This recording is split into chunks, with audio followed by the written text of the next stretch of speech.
প্রচণ্ড এই গরমে শরীরকে ঠান্ডা আর সতেজ রাখতে আজকে নিয়ে এসেছি দারুণ মজার সামার স্পেশাল সাগুদানা ড্রিঙ্কস।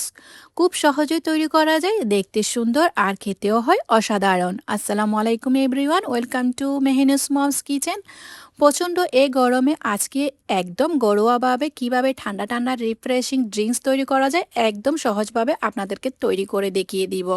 মজাদার এই শরবত বা সামার স্পেশাল ড্রিঙ্কসটি তৈরি করার জন্য প্রথমে চুলায় একটি পাতিল বসিয়ে দিলাম। তার মধ্যে আমি 4 কাপ তরল দুধ দিয়ে দিয়েছি।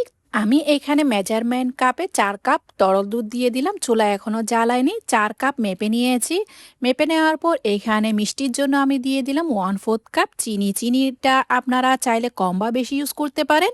1/4 কাপ আমি গুঁড়া দুধ দিয়ে দিলাম। সেই সাথে 1/4 টিস্পুনের মতো আমি এলাচ গুঁড়া দিয়ে দিয়েছি। যদি এলাচ গুঁড়া না থাকে তাহলে আস্ত এলাচ দিয়ে দিবেন। 1/4 টিস্পুন আমি লবণ দিয়ে দিয়েছি। মিষ্টি খাবারে অবশ্যই লবণটা দেওয়ার চেষ্টা করবেন। এবার চুলা জ্বালিয়ে অনবরত নেড়ে চেড়ে এখানে যে আমি গুঁড়া দুধ দিয়েছি, গুঁড়া দুধটা ভালো করে মিশিয়ে নিয়েছি। এদিকে একটি মিক্সিং বলে আমি 1 টেবিল স্পুন একদম উঁচু উঁচু 1 টেবিল স্পুন কাস্টার্ড পাউডার নিয়ে নিয়েছি। সাথে ঠান্ডা একদম ফ্রিজে রাখা ঠান্ডা 1/4 কাপের মতো ঠান্ডা দুধ দিয়ে কাস্টার্ড পাউডারটা মিশিয়ে নিয়েছি। মিশিয়ে নেওয়ার পর এবার দুধের মধ্যে আস্তে আস্তে এক হাত দিয়ে কাস্টার্ডের মিশ্রণটা অল্প অল্প দিতে থাকবেন, অন্য হাত দিয়ে নেড়ে চেড়ে দিতে হবে। কোনো প্রকারে এখানে নাড়াচাড়া বন্ধ করা যাবে না। এক হাত দিয়ে কাস্টার্ডের মিশ্রণটা দিবেন আর অন্য হাত দিয়ে নেড়ে চেড়ে একদম তলা ঘেঁষে ঘেঁষে এই দুধের মধ্যে বলক উঠিয়ে নিতে হবে। এই দুধের মধ্যে যখন বলক উঠে যাবে তখন চুলার আঁচ একদম লো করে দিয়ে অনবরত এভাবে রান্না করে নেবেন প্রায় 1 থেকে 2 মিনিটের মতো। বেশি ঘন করতে যাবেন না, 1-2 মিনিটের মতো নেড়ে চেড়ে এই দুধটাকে রান্না করে নিয়েছি। এই দুধের মধ্যে দুধ পাউডার আর কাস্টার্ড পাউডার মেশানোর কারণে দুধটি অলরেডি ঘন হয়ে গিয়েছে। এবার চুলাটা আমি বন্ধ করে দিয়েছি। বন্ধ করে অনবরত এভাবে নেড়ে চেড়ে আমি পুরোপুরি ঠান্ডা করে নিব। এদিকে আমি নিয়ে নিয়েছি 1 কাপের মতো সাগুদানা। সাগুদানাটা আপনারা ছোট বা বড় সাগুদানা নিতে পারেন, যে কোনো সাগুদানা আপনারা এখানে ইউজ করতে পারেন। চুলায় পাতিল বসিয়ে পর্যাপ্ত পরিমাণের আমি পানি দিয়ে, পানিতে যখন বলক চলে এসেছে আমি সাগুদানাগুলা দিয়ে দিয়েছি। এবার সাগুদানাগুলা যেন একটার সাথে একটার গায়ে লেগে না যায় তার জন্য এখানে 1/2 টি স্পুনের মতো আমি ঘি দিয়ে দিলাম। ঘি দিয়ে ভালো করে আমি সাগুদানাগুলাকে সেদ্ধ করে নিয়েছি। সেদ্ধ হওয়ার পর স্ট্রেনারে একদম সম্পূর্ণ পানিটি আমি ঝরিয়ে নিয়েছি। এবার আমি নিয়ে নিলাম 1 টেবিল স্পুন তুকমা দানা বা সাবজা সিডও বলে থাকে। তুকমা দানাগুলোকে পর্যাপ্ত পরিমাণ পানি দিয়ে আমি ভিজিয়ে রেখেছি। এদিকে আমার দুধটি পুরোপুরি ঠান্ডা হয়ে গিয়েছে। দেখতে পাচ্ছেন দুধের উপর কোনো লেয়ারে পড়েনি, কারণ আমি অনবরত নেড়ে ছেড়ে দুধটাকে পুরোপুরি আমি ঠান্ডা করে নিয়েছি।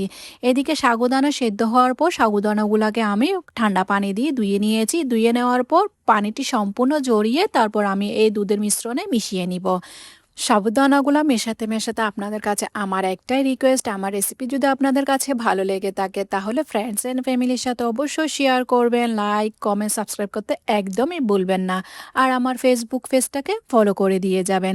সাবুদানাগুলাকে আমি দুধের মিশ্রণে ভালো করে মিশিয়ে নিয়েছি। এবার আমার লাগছে কেটে রাখা কিছু ফল বা ফ্রুটস। আমি এখানে আম, আঙ্গুর আর আপেল নিয়ে নিয়েছি। এখানে সম্পূর্ণ আপনারা আপনাদের পছন্দ অনুযায়ী ফল বা ফ্রুটস কেটে নেবেন, তারপরে এখানে মিশিয়ে নেবেন। এখানে আপনারা পরিমাণটা আপনারা বুঝে শুনে ইউজ করবেন। দেখতে পাচ্ছেন এদিকে তুকমা দানাও ভিজে গিয়েছে, ভিজে একদম ফুলে গিয়েছে। পানিটি আমি ছেঁকে ফেলে দিয়েছি। যদি আপনারা পানিটি সহ দিতে চান তাহলে দুধটি পাতলা হয়ে যাবে, তাই আমি পানি ছেঁকে তুকমা দানাটা দিয়ে দিলাম। 1/4 কাপের মতো আমি মিক্সড বাদামকে একদম কুচি করে বা চপ করে দিয়ে দিলাম। এবার সবগুলো একসাথে মিশিয়ে নিয়েছি। বাচ্চারা তো ফ্রুটস খেতে চায় না, তাই আপনারা এভাবে করে ফ্রুটস দিয়ে সাগুদানার ড্রিঙ্কসটা তৈরি করে দিবেন, তাহলে তারা অনায়াসেই খেয়ে ফেলবে। ফ্রুটসও যাবে আর সাগুদানা তো পেটের জন্য অনেক উপকারী। সবগুলো ভালো করে মিশিয়ে নেওয়ার পর আমি গ্লাসে ঢেলে নিয়েছি। গ্লাসে ঢেলে আমি প্রেজেন্টেশন করে নিব ভ্যানিলা আইসক্রিমের সাথে।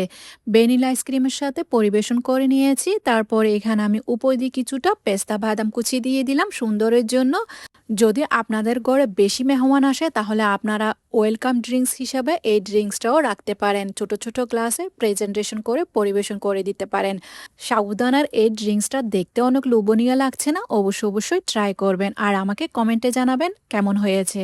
আজকে তাহলে এ পর্যন্ত, দেখা হচ্ছে নতুন আরেকটি রেসিপি নিয়ে। সে পর্যন্ত ভালো থাকবেন, সুস্থ থাকবেন, আমার জন্য দোয়া করবেন।